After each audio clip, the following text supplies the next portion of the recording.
So, kumusta mga ka-Noisy? Welcome back sa ating YouTube channel, Flip Noisy. So, ngayong araw, another update na naman tayo sa one of the viral mayor in the Philippines. Walang iba kundi si Mayor Alice Guano. So, this video is from the news board. Meron itong pamagat na kakapasok lang, sumugod na.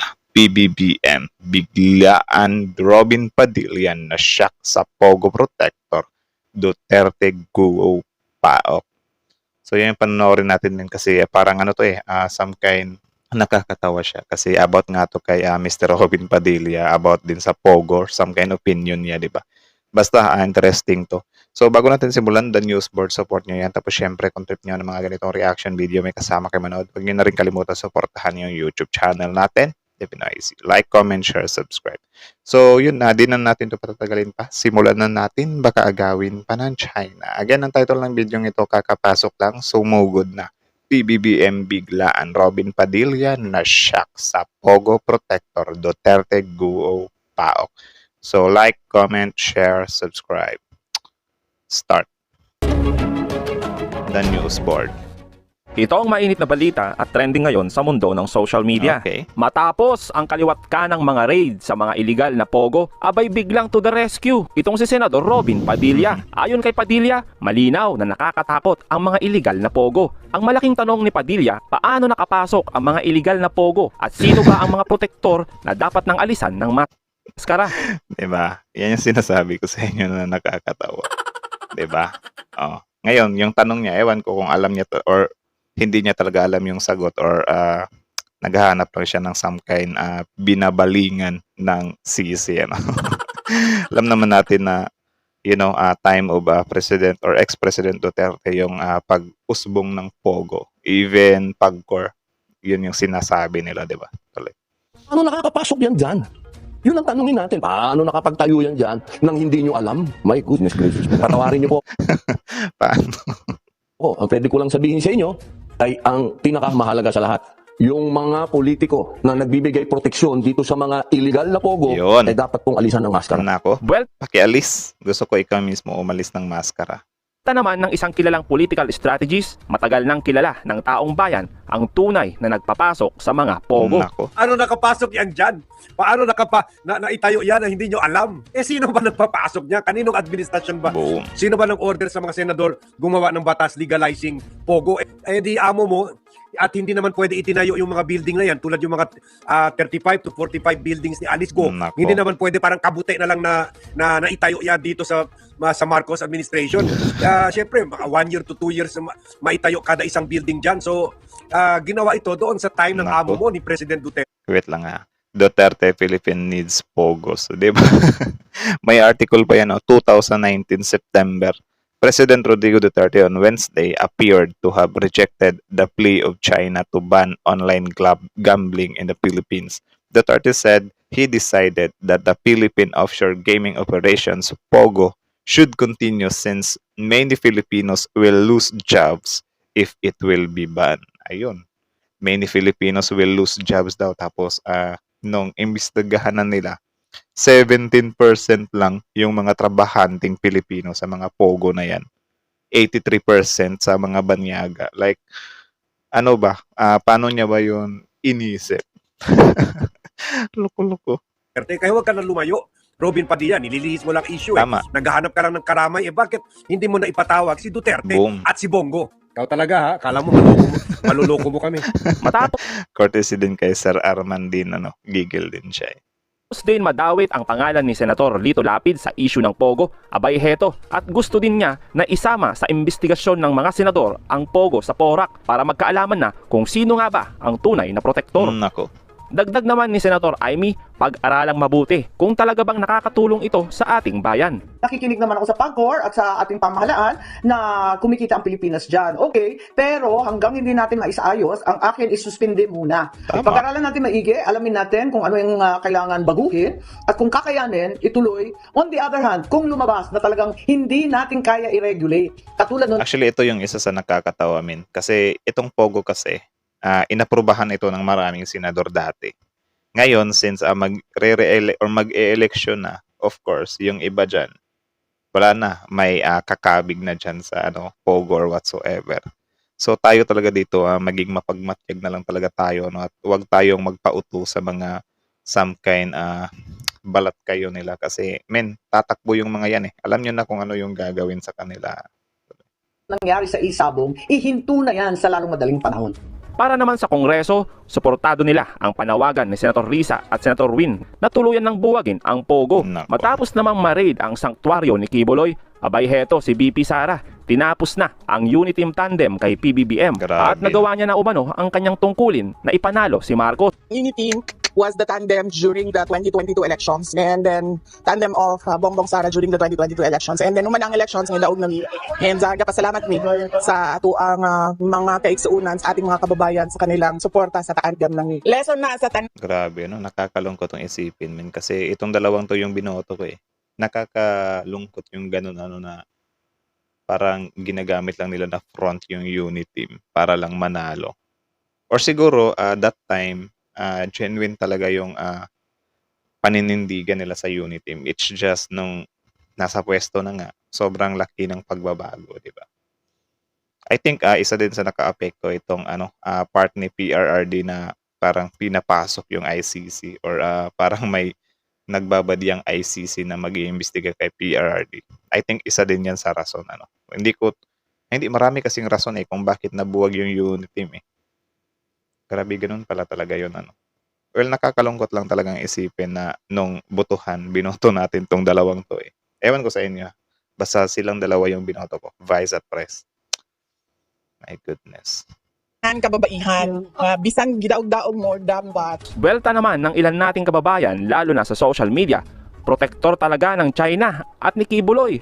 Madaldal pala si Sara pero no comment pag China. Boom. Mag-resign ka na lang bilang sekretary ng DepEd. Nako. Maawa ka sa Pilipinas. Nako. Sagot naman ng mga maka-Duterte, hintay lang daw at babangon muli ang mga inaapi at muling maninindigan ang tunay na nagmamahal sa ating bayan. Nako, I think itong pagkampi nila sa China, ito yung isa sa malaking pagkakamali nila eh. Like, mahirapan sila makabangon dahil dito, men. Dumami yung critics nila eh. Actually, ako, I'm solid Duterte naman, but yun nga, about dito sa usaping WPS, medyo muna ako sa kanila kasi men, di pwede yung gano'n na kahit na alam natin na inoogag na tayo ng China ay parang tayo pa yung mag-a-adjust sa kanila. Di ba? Okay. Kung talaga hindi mo kayang panindigan ang posisyon mo bilang presidente, please, mawa ka naman kung meron ka pang naiwang saniti sa yung meron lang Ako. please, maghanap tayo ng isang leader na may kakayahan, Yun. may malasakit sa taong bayan, at may tapang na ipairal yung batas. to kasi ayaw natin mag-create ng panic tama yung sinasabi ng iba, baka nga props daw ito para takutin yung mga nasa loob ng mga pogo workers, or it can be gamit kung baka nagko-cosplay ito mga to, no. Mike, sige, bigyan na natin yung benefit of the doubt kung cosplayer sila, baka nagko-cosplay sila, o kaya ito ay mga use military uniforms bought from a military surplus shop. Di natin alam, baka bumili lang ito ng mga ganun, ano. And Well, di din natin masasabi kasi dapat tingnan din natin yung dalawang side. Gayong alam naman natin na yung mga pogos na yan ay related sila sa China, di ba? So why not tingnan din natin yung side na what if totoo talaga? Kasi kumbaga expect the worst na tayo kasi kung wawalain natin sa isip natin na meron na nga mga some kind Chinese military dyan sa pogos, of course, magkakaroon tayo ng kumpiyansa or magiging kampante tayo. 'Di ba? Unlike kung iisipin natin na baka napasok na nga tayo ng mga military Chinese dito. Mas paiigtingin pa natin. Siguro yung mga nagsasabi din na some kind planted lang daw yung mga uniform na yon. Yun yung mga tao na ayaw ipa-close yung mga pogos. Siguro lang naman. That's just my opinion, you know. Kayo, ano sa tingin nyo? Ganon din ba yun? Comment down below. But ang iniimbestigahan namin dito, may mga emergency tags kasi na nakalagay dun sa sa mga uniform. And those emergency tags, yung nakatahi mismo sa bewang, kaya sa bulsa ng uniform. May mga Chinese characters dun, na we still waiting for the interpretation, The authenticity. Ang intention kasi ng So, mga under investigation pa rin siya. Meron daw some kind mga code or whatsoever. emergency tags na yan is the same with the intention of yung mga dog tags. Nandun yung pangalan nun, yung tao, nandun yung blood type, nandun yung anong service niya. So, yun ang tinitignan namin dito sa mga emergency tags naman Okay. na nakita namin sa mga uniforms. And yun nga, kailangan this will form part of the evidence, of course, na papakita namin, and we will of course be seeking yung assistance o yung coordination namin with the foreign counterparts natin, ano, para sila mismo magsabi kung these are authentic uniform or gamit lang ito sa as props or whatever. Ang gusto Okay, so alam na kapag if ever napatunayan na totoo nga yun, wala na siguro, men. Close all pogo na talaga siguro kasi pwede nilang gamitin ano yan eh. Mala fortress nila if ever na aatakin or sasakupin nila yung Pilipinas. Mas nakakatakot yung ganun. Dapat maging ano talaga tayo, advance mag-isip pagdating sa national security na natin, men. ko kasi malaman yung kung sino yung may-ari ng mga uniforms. Are they part of the intelligence community or are they awol? Baka mga awol ito na naghahanap lang ng trabaho and nakakita sila ng magandang trabaho dito sa Pogo. O are they specially hired by the management ng Pogo na ito to Grabe yung ano yung reasons lang na awol. Ewan ko rin. Pang-enforcer. Yung parang sila yung taga-gulpi, Enforcer yan eh. Yes, so enforcers kasi may nakuha tayong mga enforcers, ano, Mike and Ina, may nakuha kaming enforcer nung isang araw, and medyo nakakatakot nga yung laman ng mga cellphone niya dahil nakita ko doon ano yung nung first day na nagtatakbuhan yung mga tao, binidyohan niya. Tapos may mga pictures siya doon ng mga patay, no, yung mga siguro mga pinatay ito ng mga pogo enforcers, ano. Yan din. Alarming din yan. Yung mga dedo na nasa laman ng cellphone nung na-raid nila. Mga tirador nila. So gusto ko maimbestigahan yung mga pictures na yun. Bakit may pictures ka ng mga patay? Di ba? Tapos yung mga pictures ng mga nakaposas. Meron din siyang pictures nun. Tapos ang mabigat doon, may pictures din siya. May picture din ako doon sa kanya. Siya yung nagpapasa ng mga pictures sa mga grupo ng mga, siguro management. Definitely this guy. Well, yung pictures naman, pwede siyang for the reason of isesensya. Or yung, siguro may contacts din sila na patingin nga kung dedo na ba yung taong yan. Patingin nga kung pinosas nyo ba yung taong yan. Something like that. Pwede din yung ganun, di ba? Though I'm not claiming na yun talaga yung nangyari, but pwede din yun. Nakuha natin na enforcer sa management ito as to the ano yung level niya, whether siya yung pinaka-master torturer o yung master enforcer. Aalamin pa natin yun. But yun nga, nagulat lang ako doon sa laman ng mga cellphone niya. Yung negative na ginagawa nito, parang na-outweigh niya na yung benefits na sabi na ibibigay dito sa bansa natin, like magbibigay ng trabaho, magbibigay ng malaking kita. Layo. Hindi sapat yun eh. I mean, Tama. yung mas nakakahiya pa nga tayo sa ibang bansa paano papasok ang mga investors dito. Kung may nakikita silang may mga tinatapong patay na foreign national, may mga murder ng mga foreign national, tapos may mga tinotorture dito ng foreign national. So tingin ko wala naman siguro mag-i-invest ng mga foreigners kung ganyan nakikita nila, di ba? So opinion ko lang yon. Sa mga findings na nakikita namin, grabe, may mga kidnappings, yung mga crimes. You can check that also in the record of the Philippine National Police and the National Bureau of Investigation. Marami ng kidnappings na involved dito. O, di ba? Pati kidnapping, ang gross. Pogo related. May human trafficking, may murder. May mga drugs pa kaming nakukuha dito sa mga Pogo hubs. Yun pa isa. Ang masakla pa nito, Mike and Ina, there were fugitives inside all the Pogo hubs na na-raid namin. Sometimes there are 11 fugitives from other countries involved in fraud, involved in violent crimes. Minsan 5, minsan 6, minsan 9. Lahat na na-raid po namin na Pogo hubs, may lisensya man o wala. Lahat yan may mga fugitives yan. Diba? So yun na nakakatakot. And yung Grabe naman yung pogong yan kung trip nilang i-hire yung mga fugitive. Sa atin nga dito, kahit na college graduate ka, hindi ka mahihirapan kang ma-hire kung wala kang backer yung mga Sa kanila, kahit fugitive, tinatanggap. Grabe.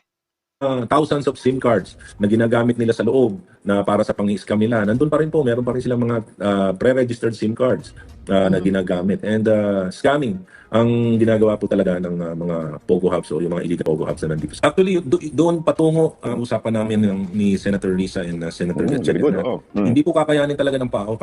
And there must be a super body na talagang nandun na lahat. Nandun na yung AMLAC, nandun dapat yung DOJ, of course, nandun ang PNP, nandun yung NBI, Grabe, nandun yung dapat talagang pagtulong-tulungan, men.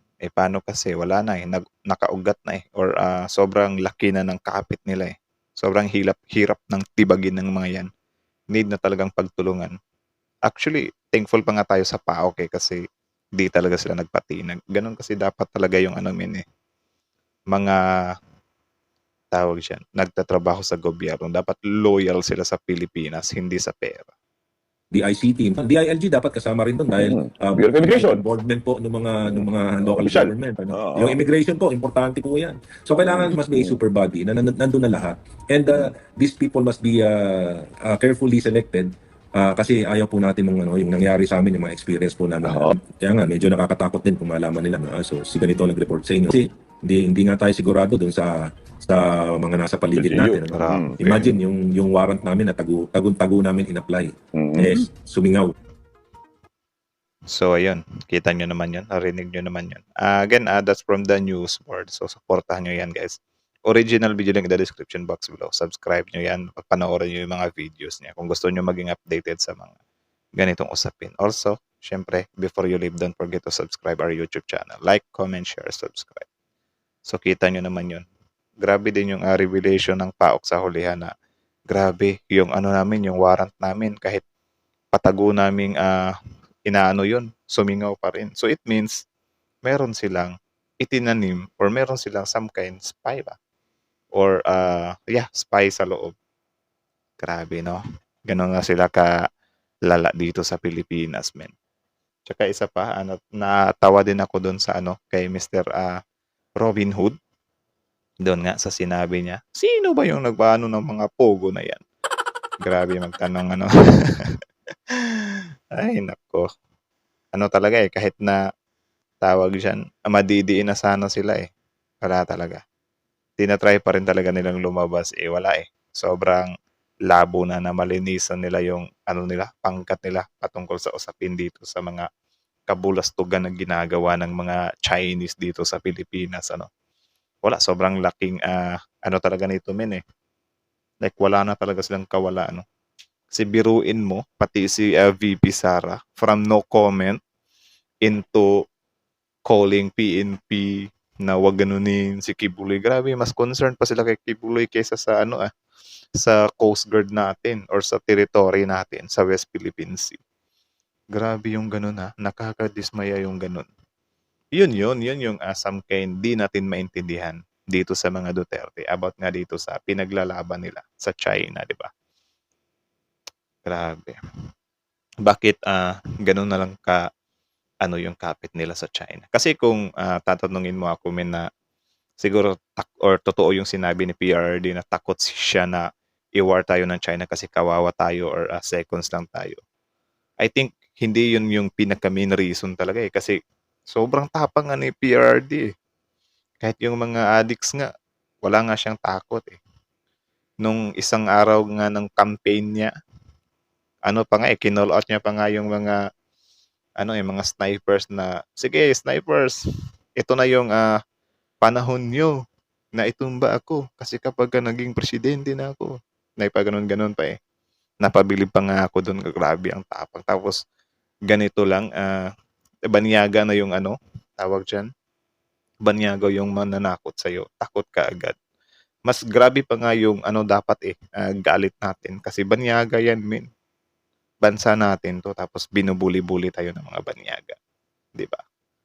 Anong doon, paano yun nagkaroon ng sense na di ka takot sa mga addict dito ng mga Pilipino naman over sa bansa or banyaga mismo, di ba? So yun, kayo masasabi niyo nun sa sa tinatanong ni Robin Hood patungkol sa sino bang nagpalagay sa pugo na yan? Pag ganun pa Comment down below, tapos yun pag-usapan natin yan sa comment section. So again, the news board, grabe na talaga tong pogo dito, min.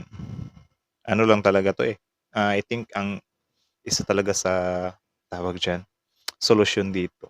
Close talaga, I know marami naman talaga nag-agree kasi sa comment section natin dito, puro din talaga, sigaw talaga nila, close all pogo, close. Para talaga, min ba? Kumbaga, ma-restart siya or matigil na talaga yung mga problema natin patungkol sa mga pogo hubs, scammings, or torturing dito sa Pilipinas, di ba? Anuhin pa natin yung kita na ibinibigay ng pogo kung illegal naman yung ginagawa nila. Galing naman sa pang-i-scam nila sa kapwa Pilipino natin, di ba? So, I think yung sabi kasi ng pag 5 million daw yung naibigay nila, Malay natin, ang kinita nila sa pang-i-scam sa mga Pilipino, umabot ng 5 billion yun ang ibinigay nila sa gobyerno. Baka kumita sila ng 95 billion. Di sobrang layo, di ba? Sana wag tayong ganun kasi kawawa din yung mga kapwa Pilipino natin na nai-scam. Actually, nakakalungkot nga siya, men. Kasi, di ba, meron naman na sana tayong, tawag dyan, meron na tayong SIM card registration. Pero ito, may natanggap akong mga scamming text ngayong araw lang. Today, alas 3:24 p.m. 5 p.m. na ngayon. Kita nyo yan, from Landbank. Kita nyo ba? From Landbank yan. Ngayong araw lang yan, 2 hours ago. Saan galing yan? Baka sa kanila galing yan. Sino bang magte-text sa akin ng ganyan? Wala naman akong Landbank. Tapos sinabi nila dito, good day from Landbank. Your Landbank will be suspended. If your ATM is still active, verify here at tapos to continue using our service. Di ba? Grabe yung pang-i-scam nila, min. Wala naman akong Landbank. Bakit may mga nagsisend ng ganyan? Kawawa yung mga meron talagang mga Landbank na matataranta dito. Kasi kapag ka-click nila agad yan, wala na. Ubos yung pera ng bank account nila. Alam naman natin na yung Landbank, government bank yan, di ba? So maraming mga Pilipino na gumagamit din yan. Di ba? Ganun lang naman eh. Maging lang talaga tayo. Isipin natin yung kapakanan ng kapilipininuhan, di ba? Kasi Pilipinas to eh. So yun, kayo, ano masasabi nyo dito? Comment down below. Tapos yun, pag-usapan natin yan sa comment section. Again, the news board. So like, comment, share, subscribe. Nice. Peace out.